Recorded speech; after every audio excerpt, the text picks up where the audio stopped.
It's time for part 2 of our lecture on Greek pottery.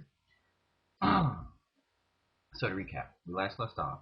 The Minoans had come, the Mycenaeans had come and taken over. With the fifth lesson, if you neglect national security, the bloodthirsty Mycenaeans will come, conquer your lands, and abstract your art. And then the Mycenaeans came, and of course, they went. And now we have the era of classicism, the Greek city-state. We're going to focus on the production of pottery that comes out of Athens. Now,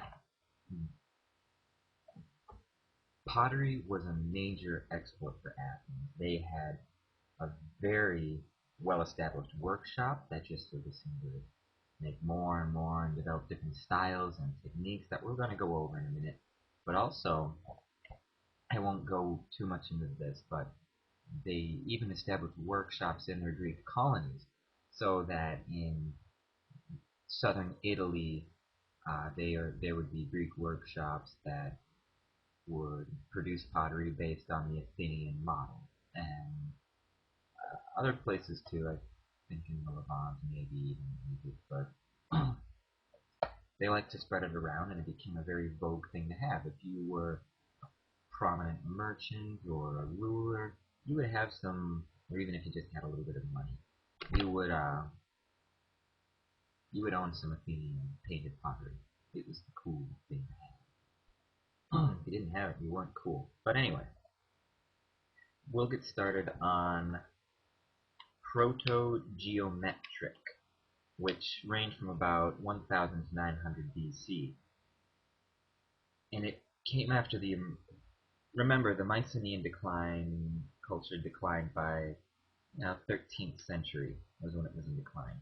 So that leaves a lot of time where the Greek world was sort of cut off. They call it the Dark Ages. I put those in quotations because it's a very condescending term, Dark Ages. Like, we live in the age of enlightenment. But anyway, the fact of the matter is they were cut off, or at least more so than before, from places that they had previously established ties to, like Egypt and Asia Minor and all that. This was an emergence from that, where we start to see new types of pottery found all over the place. And this is what it looks like, proto-geometric. It's marked by simple yet symmetric patterns, which, this devotion to symmetry is reflected in the architecture of Athens, as well as the pottery and the painting, and just the rationality of symmetry is reflected in their philosophy as well. So it's all the culture, it's all meshed together like that. Now, figures in proto-geometric pottery are rare, and when you do see them, they are most often animalistic, no human depictions. Excuse me. Then we get to regular old geometric. Proto-geometric is a bit of an unfortunate name, because it's almost like the people who are making it were anticipating geometric, but you're just going to have to put up with unfortunately named styles and periods. Like, look at today, we've got modern art is old. So it's not modern anymore, but we still call it modern, even though we have postmodern. Really doesn't make a lot of sense. But anyway, that's to modern art anyway. Geometric, about 900 to 700 BC. And with this we see the introduction of many patterns, mostly rectilinear, not a lot of curvy, wavy things like you see in, like you just saw in proto-geometric. And these motifs remain in use for centuries. One of the most popular ones is the meander. You'll be seeing that again and again. This is also the advent of narrative. pictorially, but also texturally. They started writing on their pottery, which is something they borrowed from some of the Asian cultures, the Orient, also Corinth too.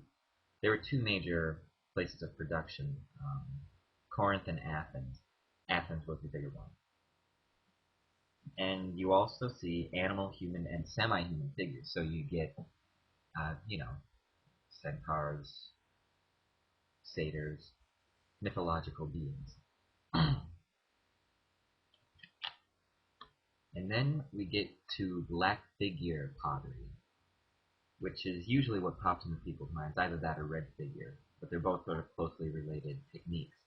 That's what pops into people's minds when they think Grecian pottery. It looks like this. And here's the process. It's pretty brilliant. Very clever of them. You take this iron-rich clay that looked black, but when you fired it and it oxidized, it turned reddish.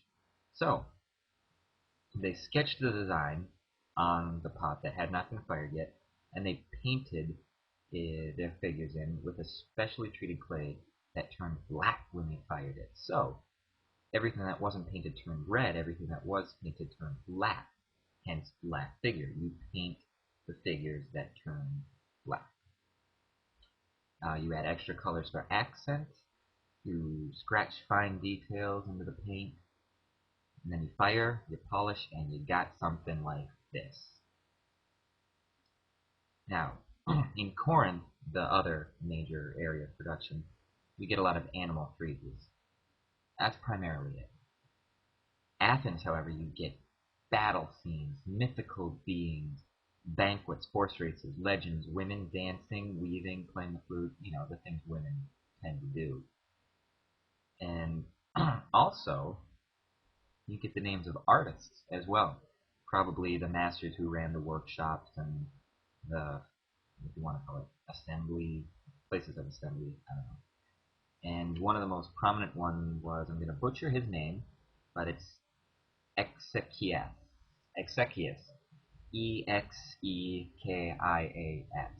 And a lot of pottery you'll find says, in Greek of course, Exekias made and decorated me. Meaning, not only did he paint the pot, but he made it too. So these artists weren't just painters who took a pre-made pot and painted on it. They did both. So you see a lot of experimentation with the shape and form of the pottery itself, as well as the design on the pottery. To Athens, pottery is a serious trade, and they developed their craft over hundreds of years. Like I said earlier, major export. Now here's an interesting, this type of, is called a lekithos, and it was developed by these artists. It was, at that time, it was a brand new form of pottery, and it looks like this. And one question I have for you, any idea what's being depicted here? Because I have no clue. I know there's some story going on. There's got to be some story behind this. You see guys playing piggyback, an old man with a cane throwing something to them or catching something being thrown at them. There's like, I think, 2 or 3 guys playing piggyback, and well, I just don't know the story behind that. So if anyone has any idea, let me know. But you can tell just by looking at that there's something to that. There's a story being told. There's a narrative. I mean, he didn't just say, I'm going to paint guys playing piggyback. Maybe that was a pastime. Maybe that's what men did for fun. Anyway,